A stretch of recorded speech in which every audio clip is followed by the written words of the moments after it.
Madame, Monsieur, bonjour et bienvenue dans votre journal quotidien Asie à la une. Je suis Christine. Voici les titres de ce mardi 6 mars. Faire cesser le rapatriement des réfugiés nord-coréens.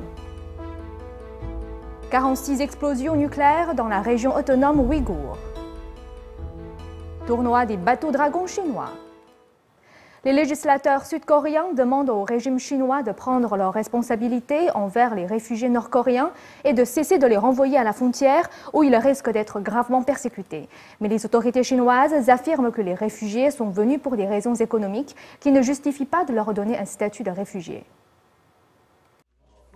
Dans une résolution soutenue par 154 législateurs, le Parlement sud-coréen a demandé au régime chinois de faire cesser le rapatriement des réfugiés nord-coréens.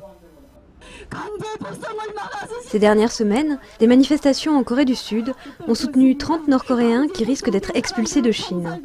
Selon les médias sud-coréens, 9 d'entre eux ont déjà été renvoyés. La résolution appelle les Nations Unies et d'autres organismes à faire pression pour que le régime de Pékin modifie sa position envers les réfugiés nord-coréens.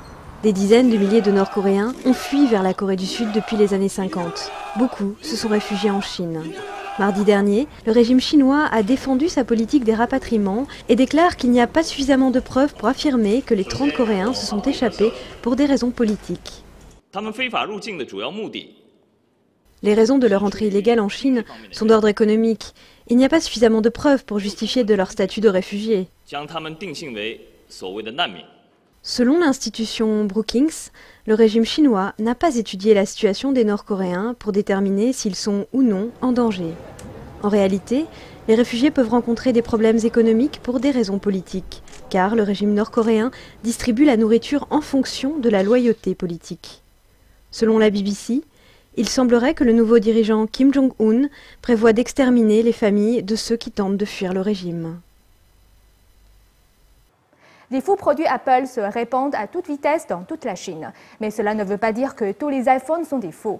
De plus en plus d'iPhones sont introduits clandestinement en Chine continentale. Et les passeurs doivent être de plus en plus créatifs pour ne pas se faire prendre. Le nouveau iPhone 4S et son assistant électronique Siri posent un problème de trafic très important en Chine continentale. Des trafiquants sont sans cesse pris en train d'essayer d'introduire ce téléphone en Chine. L'iPhone coûte en moyenne 90 € de moins à Hong Kong. Les contrebandiers essaient de gagner un peu d'argent en l'achetant là-bas et en le revendant en Chine. Dans le port de Shenzhen, les autorités se battent contre des méthodes de plus en plus créatives pour faire entrer illégalement les smartphones. Depuis le début de l'année, plus de 3000 téléphones ont été saisis. Sur ces images du 21 février, un homme tente de passer la douane avec 30 iPhones attachés autour des chevilles et des hanches. Les officiers de la douane ont remarqué que quelque chose n'allait pas en voyant que l'homme ne pouvait pas se baisser pour ramasser sa valise. Environ 250 000 voyageurs passent là chaque jour. Les douaniers ont vu beaucoup d'astuces fort ingénieuses. Regardez cette chemise. 6 poches ont été cousues à l'intérieur avec 3 iPhones dans chaque, ce qui fait 18 téléphones. Et dans cette paire de chaussures, un homme a caché des plaques d'acier dans les semelles. Il y avait 4 iPhones à l'intérieur. Ironiquement, c'est à Shenzhen que les iPhones sont fabriqués. Quand NTD a demandé l'avis de Siri sur ce trafic, l'appareil a répondu « sans commentaire ». Entre 1964 et 1996, la Chine a conduit la plus grande série de tests d'explosions nucléaires en milieu habité. Les conséquences de ces 46 explosions sur les populations locales restent en grande partie inconnues. Mercredi dernier, des membres du Parlement européen ont invité des organisations de défense des droits de l'homme lors d'une conférence pour aborder cette question. Voici le reportage de nos correspondants à Bruxelles, en Belgique. Des organisations de défense des droits de l'homme et des membres du Parlement européen ont soulevé la question des tests nucléaires lors d'une conférence à Bruxelles mercredi dernier. Entre 1964 et 1996, 46 explosions nucléaires ont eu lieu dans la province du Xinjiang, une région autonome de Chine. Les effets sur la population restent inconnus à ce jour.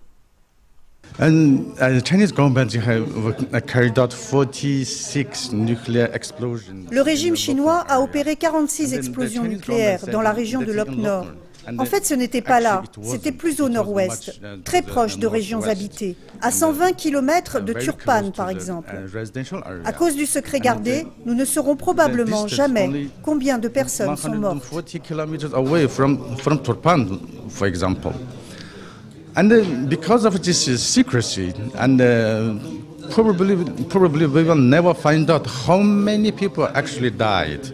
Avec 23 tests opérés en atmosphère et 23 tests souterrains, il s'agit de la plus grande série de tests opérés dans une région habitée. Les 3 plus gros tests sur les 46 ont généré beaucoup plus de radioactivité que la catastrophe de Tchernobyl.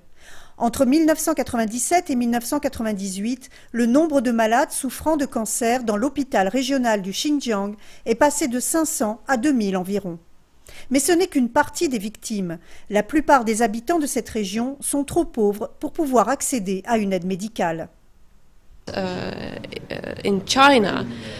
ce qui est de la Chine, on peut dire qu'il n'y a pas de reconnaissance que ces tests ont eu lieu, qu'il y a un problème, qu'il existe des données médicales suggérant qu'il y a eu un effet.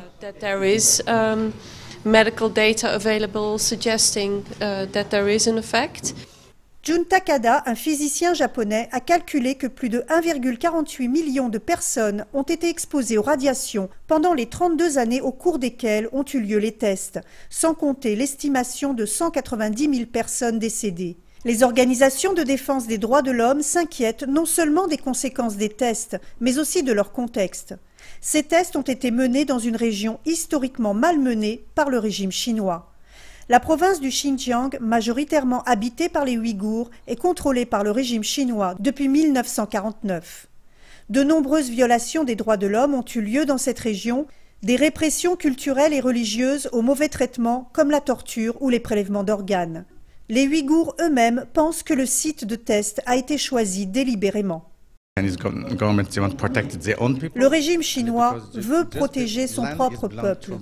Comme ces terres sont habitées par des barbares, tout le monde se fiche que les barbares vivent ou meurent. Donc nous avons été choisis comme bouc émissaire. Les conséquences tragiques de ces tests ont été présentées en détail au cours de la conférence. Les membres du Parlement européen espèrent révéler plus largement cette situation et donner une voix aux victimes comme une première étape vers la réparation. Une approche est de soulever ces questions avec les autorités chinoises lors du sommet entre l'Union européenne et la Chine. Une autre chose très importante est, lors d'audiences comme aujourd'hui, de permettre aux gens de prendre conscience de ce qui s'est passé et de ce qui se passe encore.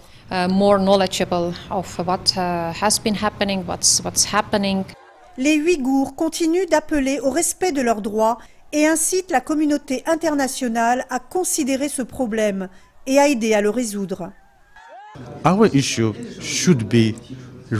Notre situation devrait être portée à l'agenda des Nations Unies, parce que 20 millions de personnes, on ne peut pas les ignorer, on ne peut pas toutes les tuer.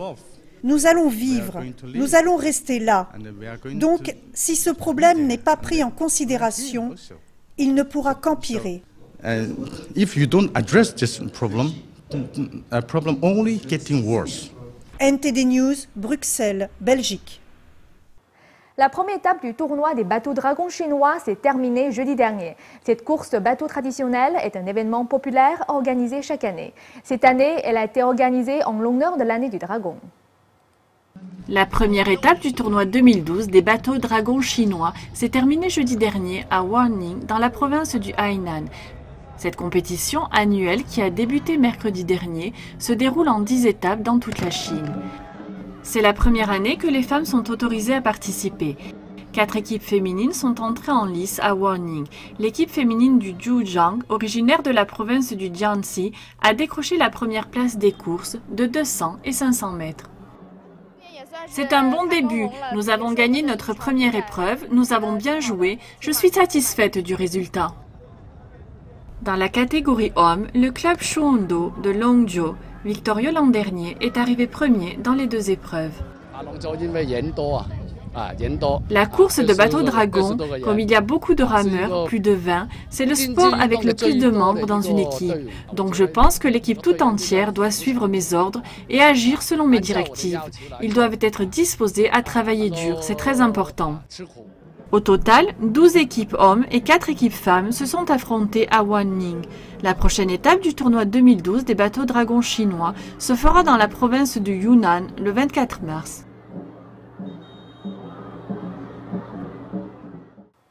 Voilà, c'est la fin de ce journal. Merci de l'avoir suivi et j'aurai le plaisir de vous retrouver demain pour une nouvelle édition.